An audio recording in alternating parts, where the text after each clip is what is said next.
Venkatesh, VL Prakash ಅಂತ ಇವರೆಲ್ಲ, DR Nataraju, Govindaraj ಅಂತ ಹೇಳಿ, N ನಟರಾಜ್ ಅಂತಕ್ಕಂಥ ಇವರೆಲ್ಲ ಸ್ನೇಹಿತರು ಏನ್ ಮಾಡಿದ್ರು, ಒಂದು ಸಾಹಿತ್ಯ ಬರೀಲಿಕ್ಕೆ ಪ್ರಾರಂಭ, ಒಂದು 50 ಪವಾಡಗಳನ್ನ ಪುಸ್ತಕದ ರೂಪದಲ್ಲಿ ತಂದೆ. ಅದನ್ನು ತಿದ್ದಿ ಕೊಟ್ರು. ನನಗೆ ಬರೆಯೋಕ್ಕೂ ಗೊತ್ತಿಲ್ಲ, ಆಕ್ಚುಲಿ ಸತ್ಯ ಹೇಳ್ತೇನೆ, ನನಗೆ ಬರೆಯೋಕ್ ಗೊತ್ತಿಲ್ಲ. ತಿದ್ದಿ ಕೊಟ್ರು ಅವರು. ತಿದ್ದಿ ಯಾವಾಗ ಕೊಟ್ಟರು, ಬಿಡುಗಡೆ ಮಾಡಿದ್ವಿ, ಬಾಲಕೃಷ್ಣ ಕಾಕತ್ಕರ್ ಬಂದು ಬಿಡುಗಡೆ ಮಾಡಿದ್ರು. ಅವರೇ ದುಡ್ಡು ಕೊಟ್ರು, ನನಗೆ ದುಡ್ಡು ಇರಲಿಲ್ಲ ನನ್ನ ಹತ್ರ. ಯಾವ ಪುಸ್ತಕ ಬಂತು, ಕೇವಲ 3-4 ವರ್ಷದಲ್ಲಿ 2004ರಲ್ಲಿ ಬಿಡುಗಡೆಯಾದಂತ ಪುಸ್ತಕ ಇವತ್ತು 27ನೇ ಮುದ್ರಣ ಕಂಡಿದೆ. 40,000 ಪುಸ್ತಕ ಖರ್ಚಾಗಿದೆ. ಸಾವಿರಾರು ಜನ ಅಭಿಮಾನಿಗಳಿದ್ದಾರೆ. ಹಳ್ಳಿಗೆ ಹೋದ್ರೆ ಅಭಿಮಾನಿಗಳಿದ್ದಾರೆ. ಒಂದ್ಸರಿ ನನ್ನ ಫ್ಯಾಮಿಲಿ ಜೊತೆ ಥೈಲ್ಯಾಂಡ್ಗೆ ಹೋದೆ. ಥೈಲ್ಯಾಂಡ್ ಅಲ್ಲಿ ಪಾರ್ಕ್ ಅಲ್ಲಿ ನೋಡ್ತಾ ಇದ್ವಿ. ಅಲ್ಲಿ ಸರ್ ನೀವು ಇಲ್ಕಲ್ ನಟರಾಜ್ ಅಲ್ವಾ? ಥೈಲ್ಯಾಂಡ್ ಅಲ್ಲಿ ನನಗೆ ಆಯ್ತು, ಆನಂದ ಆಯ್ತು ಅಂತಂದ್ರೆ, ಈ ಹಿಂದೆ ಮರ್ತಿದ್ದೆ ಏನೇನು ಕಷ್ಟಗಳು ಅದೆಲ್ಲ ಮರ್ತು ಬಿಟ್ಟೆ ನಾನು. ಇವತ್ತು 9,700 ಕಡೆ ಕಾರ್ಯಕ್ರಮ ಕೊಟ್ಟಿದ್ದೀನಿ. ಯಾರು 100 ರೂಪಾಯಿ ಕೊಟ್ಟಿದ್ದಾರೆ ಅಂದ್ರೆ ಇವತ್ತು ನಾನು ಕಾರ್ಯಕ್ರಮಕ್ಕೆ ತಿಲಾಂಜಲಿ ಕೊಡ್ತೇನೆ. ನನ್ನೇನು ಏಮ್ ಅಂತಂದ್ರೆ ಮಾರ್ಕೆಟಿಂಗ್ ಮಾಡಬಾರ್ದು, ಅದನ್ನೊಂದು ಇದಾಗಿ ಜೀವನ ಆಗಿ ತೆಗೆದುಕೊಳ್ಬಾರ್ದು, ಬದುಕಾಗಿ ತೆಗೆದುಕೊಳ್ಬಾರ್ದು. ಏನಾದ್ರು ಒಂದು ವೈಚಾರಿಕ ಪ್ರಜ್ಞೆಯನ್ನು ಜನಗಳಲ್ಲಿ ಮೂಡಿಸ್ಬೇಕು ಅನ್ನೋದೇ ನನ್ನ ಆಜನ್ಮವಾಗಿ ಬಂದಂತದ್ದು. ಅದನ್ನು ನೋಡ್ಕೊಂಡು ಇವತ್ತು ಯಾರು ಎಲ್ಲ ಕೆಲವರು ಹೇಳ್ತಾರೆ ನಟರಾಜನ್ ಕರೆಯೋದು ಹೇಗೆ ಅಂತ.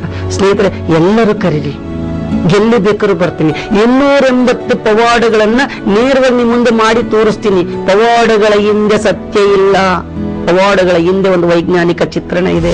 ನ್ಯಾಷನಲ್ ಅವಾರ್ಡ್ ಬಂದಾಗ ಎಲ್ಲ ಕರ್ಕೊಂಡು ಹೋಗ್ತಾರೆ ಅಂತ ಎಲ್ಲರೂ ಶಿಕ್ಷಕರು ಕಾಯ್ತಾ ಇದ್ರು. ನಾವು ಹೋಗ್ಬೋದು ಅಂತ ಯಾರನ್ನೂ ಕರೀಲಿಲ್ಲ. ಯಾಕೆಂದ್ರೆ ನಾನು ಹಿಂದೆ ಇದ್ದಂತ 4 ಜನ, 3 ಜನ, ನಾನೊಬ್ಬ ಸೇರಿ 3, ನನ್ನ ಹೆಂಡತಿ ಶ್ರೀಮಾ, ನನ್ನ ಮಗ ಶರತ್, ನನ್ನ ಮಗಳು ತೇಜಶ್ರೀ, ಇಷ್ಟು ಜನ ಕರ್ಕೊಂಡೋದೆ ನಾನು. ಬೇರೆ ಯಾರನ್ನೂ ಕರ್ಕೊಂಡೋಗ್ಲಿಲ್ಲ. ಬಂದ್ಮೇಲೆ ಯಾರಿಗೂ ಬೆಲೆನ ಕೊಡ್ಲಿಲ್ಲ, ಕರ್ಕೊಂಡೋಗ್ಲಿಲ್ಲ ಇವರು ಅಂತ. ಯಾಕೆ ಕರ್ಕೊಂಡೋಗ್ಲಿಲ್ಲ? ಶ್ರಮ ಹಿಂದೆ ಬೆವರು ಸುರಿಸಿದ್ರು ನೋವು ತಿಂತಾರ ನಾವು. ನಮ್ಮ ಶ್ರಮಕ್ಕೆ, ನಮ್ಮ ಈ ಕೆಲಸಕ್ಕೆ ಅದು ಅವಾರ್ಡ್ ಬಂದಿದೆ. ರಾಷ್ಟ್ರಪತಿಯವರು ಆ ಸ್ಟೇಜ್ ಮೇಲೆ ನನ್ನನ್ನು ಕರೆಸಿ ನನಗೆ ಹಿಂದಿ ಬರೋದ್ರಿಂದ ಅವ್ರ ಜೊತೆ ಮಾತಾಡ್ತಾ ಇದ್ವಿ. Is very good, nice person ಅಂತ ಹೇಳಿ ನನಗೆ ಅಷ್ಟು ಜನಗಳ ಮುಂದೆ ಅವರೆಲ್ಲ ಕಳಿಸಿದ್ರು, ರಾಷ್ಟ್ರಪತಿ ಅವ್ರ ಜೊತೆ ಯಾರು ಮಾತಾಡೋಂಗಿಲ್ಲ ಅಂತ. ನಾನು 2 ನಿಮಿಷ ಮಾತಾಡಿದೆ, ನೀವು ನೋಡ್ಬೋದು ಕ್ಲಿಪ್ಸ್ ಅಲ್ಲಿ. ಆಮೇಲೆ ಮಾತಾಡ್ತಿದ್ದೇನೆ, ಮೊಘಲ್ ಗಾರ್ಡನ್ಗೆ ಹೋದ್ವಿ. ಮೊಘಲ್ ಸೀದಾ ಬಂದು ನನ್ನ ಜೊತೆ ಕೂತ್ಕೊಂಡ್ರು. ಒಬ್ಬ ವಿಜ್ಞಾನಿ, ರಾಷ್ಟ್ರಪತಿ, ಅದು APJ ಅಬ್ದುಲ್ ಕಲಾಂ ರವರಿಂದ ನನಗೊಂದು ಅವಾರ್ಡ್ ಬಂತಲ್ಲ, ಎಲ್ಲದನ್ನು ಮರ್ತು ಬಿಟ್ಟೆ ನಾನು. ಹಾಗಾಗಿ ಈ ತರದ ಅವಾರ್ಡ್ಗಳು ನನ್ನನ್ನ ಇನ್ಸ್ಪೈರ್ ಮಾಡ್ತಾ ಹೋಗ್ತವೆ. ಆದಿ ಕಡೆ ಹೋಗೋಣ, ವಿಚಾರ ಮಾಡೋಣ ಬನ್ನಿ. ಯಾವ ಸತ್ಯ, ಯಾವ ಸುಳ್ಳು, ಹೇಗೆ ಮೋಸ ಮಾಡ್ತಾರೆ ಅಂತ ಹೇಳಿ ಕೇಂದ್ರವನ್ನ ಸ್ಥಾಪನೆ ಮಾಡಿ, ನಿಮ್ಮಲ್ಲಿ ಒಂದೊಂದು ಕೇಂದ್ರಗಳನ್ನ ಸ್ಥಾಪನೆ ಮಾಡಿ ನಿಮ್ಗೆಲ್ಲರಿಗೂ ಟ್ರೈನಿಂಗ್ ಕೊಡ್ತೇನೆ. ಟ್ರೈನಿಂಗ್ ಕೊಟ್ಟು ಕಲ್ತ್ಕೊಳ್ಳಿ. ಪ್ರತಿ ವರ್ಷ ಅದು ಒಂದು ಪವಾಡ ಸಂಶೋಧನಾ ಕೇಂದ್ರ ಅನ್ನೋದು ಮೋಸ, ವಂಚ, ಕಳ್ಳರು, ಈ ವಾಮಾಚಾರರ ವಿರುದ್ಧ ದಂಗೆ ಹೇಳ್ಬೇಕಾದ ಒಂದು ಕೇಂದ್ರ ಆಗಲಿ. ಅದು ಕೇಂದ್ರ ಹುಲಿಕಲ್ ನಟರಾಜ್ ಒಬ್ಬಂದೇ ಅಲ್ಲ, ನಿಮ್ದಾಗ್ಬೇಕು, ಜನಗಳದಾಗಬೇಕು. ವೈಜ್ಞಾನಿಕವಾಗಿ ಅಲ್ಲಿ ನಡೆಯುವಂತ ಮೌಢ್ಯತೆಯ ವಿರುದ್ಧ ನಾನು ದಂಗೆ ಹೇಳುವಂಥದ್ದು. ನೋಡಿ, ನನ್ನ ಇಡೀ ಕೈಯನ್ನ ಹೇಗ್ ಮಾಡ್ಕೊಂಡಿದ್ದೀನಿ.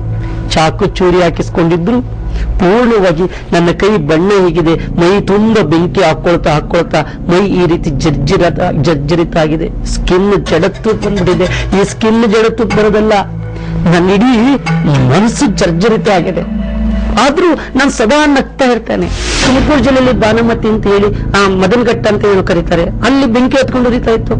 ಪೇಪರ್ ಅಲ್ಲಿ ಬಂತು, ನಿಮ್ ಟಿವಿನಲ್ಲೂ ಬಂತು, ಎಲ್ಲ ಟಿವಿನಲ್ಲೂ ಬಂತು, ಬಾನಮತಿ ಇದೆ, ಯಾರು ಹೋಗಿ ಅಲ್ಲಿ ಗಮನಿಸಲ್ಲ ಅಂತ. ನಾನು ನೇರವಾಗಿ ಅಲ್ಲಿ ಒಂದು ಭಾನುವಾರ ತಹಸೀಲ್ದಾರ್ ನನಗೋಸ್ಕರ ಕಾಯ್ತಾ ಇದ್ರು, ಪತ್ರಕರ್ತರೆಲ್ಲ ಕಾಯ್ತಾ ಇದ್ರು.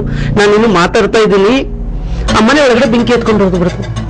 ಅಲ್ಲಿ ಬೆಂಕಿ ಅಂತ ಹೇಳಿ ಜನ ಎಲ್ಲ ಬಂದ್ಬಿಟ್ರು, ಬೆಂಕಿ ಅಂತ. ಹಾಗೆ ಎಲ್ಲರೂ ಓಡೋಗಕ್ಕೆ ಹೋದ್ರು. ಪತ್ರಕರ್ತರು, ಯಾರು ಹೋಗ್ಬೇಡಿ, ನಾನು ಹೋಗ್ತೇನೆ.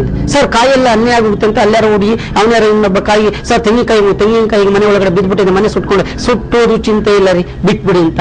ಒಳಗಡೆ ಹೋಗ್ತಿದ್ದಂಗೆ ನಾನು ತಹಸೀಲ್ದಾರ್ನ ಕರ್ಕೊಂಡೋಗಿ, ಒಬ್ಬ ಪತ್ರಕರ್ತನ ಕರ್ಕೊಂಡೋಗಿ ಅಲ್ಲಿ ಉರಿತಾ ಇರೋದು ನೋಡಿ, ಅಲ್ಲಿ ನೋಡಿದೆ, sir not to the point, ಸೀಮೆಣ್ಣೆ ವಾಸನೆ ಬರ್ತಾ ಇದೆ. ಆಮೇಲೆ ಅದನ್ನ ನೋಡಿ ಆ ಉರಿತಾ ಇತ್ತಲ್ಲ, ಬಟ್ಟೆ ಇತ್ತಲ್ಲ, ಆ ಬಟ್ಟೆನ ತೆಗೆದು ಕೈಲಿ ಇಟ್ಕೊಂಡು ಉರಿತಾ ಇರೋದು. ನನಗೆ ಜಡತ್ವ ಬಂದ್ಬಿಟ್ಟಿದೆ. ಇದು ಎಷ್ಟು ಬೆಂಕಿ ಹಿಡ್ಕೊಂಡು ನನ್ಗೇನು ಆಗಲ್ಲ. ಬೆಂಕಿ ಒಳಗಡೆ ಮಲಗುವಷ್ಟು ಶಕ್ತಿ ಆಗೋಟಿದೆ, ಅಷ್ಟು ಜಡತ್ವ ಆಗಿದ್ದೆ ಚರ್ಮ. ಅದನ್ನ ಇಟ್ಕೊಂಡು ತೋರಿಸ್ದೆ, ನೋಡಿ ಸರ್, ಯಾವುದೋ ಸೀಮೆಣ್ಣೆ ಬುಟ್ಟಿ ಒಳಗಡೆ ಇರುವಂತ ಬತ್ತಿ ಇದು. ಹಾಗೆ ನೋಡ್ತಾ ಅಬ್ಸರ್ವ್ ಮಾಡ್ತಿದ್ದಂಗೆ ಪಕ್ಕದಲ್ಲಿ ಆ ಬೀಡೆಯನ್ನು ಕೂಡ ಇತ್ತು. ನೋಡಿ ಸರ್, ಬೀಡೆ ಅಲ್ಲಿದೆ, ಖಾಲಿ ಆಗಿರುವಂತ ಒಂದು ಸರಾಯಿ ಡಬ್ಬ ಅದರ ಬಾಟ್ಲೊಳಗೆ ಖಾಲಿ ಆಗಿ ಸೀಮೆನೆ ಸುರಿದ್ಬಿಟ್ಟು ಆ ಬತ್ತಿನ ಹೊರಗಡೆ ಸುಟ್ಟದಾಕ್ಬಿಟ್ಟವ್ರೆ. ನೋಡಿ ಸರ್ ಬಾಟ್ಲಲ್ಲಿದೆ. ಮತ್ತೆ ಹಾಗೆ ಈ ಕಡೆ ಹಿಂದ್ಗಡೆಗೆ ನೋಡ್ತಾ ಇದ್ದಾಗ ಅಲ್ಲಿ ಕಿಟಕಿ ಇತ್ತು, ಬೆಂಕಿ ಗಡ್ಡಿ ಗೀರಿದ್ದೆಲ್ಲ ಈ ಗೀರಿ ಎಸ್ತಿರೋದೆಲ್ಲ ಗಮನಿಸ್ತು. ನೋಡಿ ಸರ್ ನೋಡೋದು ಪಾಯಿಂಟ್, ಬೆಂಕಿ ಗಡ್ಡಿ ಗೀರಿದ್ದಾರೆ. ಹಿಂದ್ಗಡೆ ಆ ತೋಟ ಇತ್ತಲ್ಲ ಅಲ್ಲಿ ಆ ಹೆಜ್ಜೆಗಳಿರ್ತಾ ಇತ್ತು. ನೋಡಿ ಸರ್ ಇಲ್ಲಿ ತಕ್ಷಣ ತಹಸೀಲ್ದಾರ್ ಏನ್ ಖುಷಿ ಆಯ್ತು. ಈಗಲೂ ಗುಬ್ಬಿಲಿದ್ದಾರೆ, ನೀವು ಹೋಗಿ ಪರೀಕ್ಷೆ ಮಾಡ್ಬೋದು. ಆ ತಹಸೀಲ್ದಾರ್ ಏನ್ ನಟರಾಜ್ ಇಷ್ಟು ಬೇಗ, ನಾವು 3 ತಿಂಗಳಿಂದ ಕಂಡುಹಿಡಿತಾ ಇದ್ದೀವಿ, ಅಲ್ಲ 1 ತಿಂಗಳಿಂದ ಕಂಡುಹಿಡಿತಾ ಇದೀವಿ, ಆಗ್ತಾ ಇಲ್ಲ, ನೀವು ಇಷ್ಟು ಬೇಗ ಕಂಡುಹಿಡಿದ್ರು. ಅದೇ ಸರ್ ನನ್ನ ಕ್ಯಾರೆಕ್ಟರ್ ಅಂತ ಹೇಳ್ತೀವಿ. 3 ಜನ ಎಲ್ಲ ಕರೆಸಿ ಯಾರ್ಯಾರು ನೋಡಿದ್ದು, ಈಗ ಯಾರು ನೋಡಿದ್ದು, ಈಗ ಬೆಂಕಿ ನೋಡಿದ್ದು ಯಾರು ಅಂತ, ಯಾರು ಬೆಂಕಿ ನೋಡಿ ನಾನು ಕಿರಿಚಿದ್ದ, ನಾನು ಮಾತಾಡ್ತಾ ಇದ್ದಂಗೆ ಆ ಹುಡುಗನ ಹಿಡ್ಕೊಂಡು ಒಂದು ಹಳ್ಳಿ ತಕ್ಕ ಹೋಗಿ ಚೆನ್ನಾಗಿ ಹೊಡೆದು ಯಾರು ಅಂತ ಹೇಳಿ ಅಲ್ಲೂ ಸತ್ಯ ಗೊತ್ತಾಯ್ತು.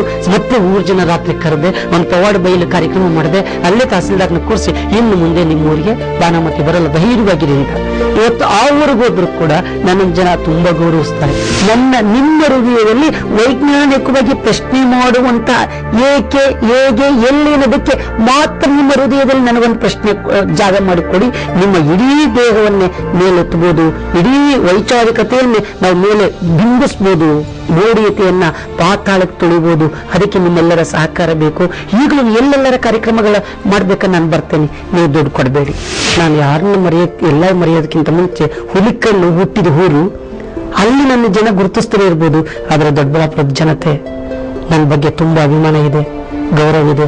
ಅವ್ರನ್ನ ನಾನು ಮರೆಯಕ್ಕಾಗಲ್ಲ. ಇವತ್ತಿನವರೆಗೂ ನನ್ನ ವಿರುದ್ಧ ಒಂದು ಧ್ವನಿ ಎತ್ತಿಲ್ಲ. ಆ ಎಲ್ಲ ದೊಡ್ಡಬಳ್ಳಾಪುರದ ಜನತೆಗೆ, ಪೋಷಕರಿಗೆ, ಆಡಳಿತ ಮಂಡಳಿಗೆ ನನ್ನ ಅಭಿನಂದನೆಗಳು. ಅದರಿಂದ ನನ್ನ ಸ್ಟಾಫಿಗೆ ಅಭಿನಂದನೆ.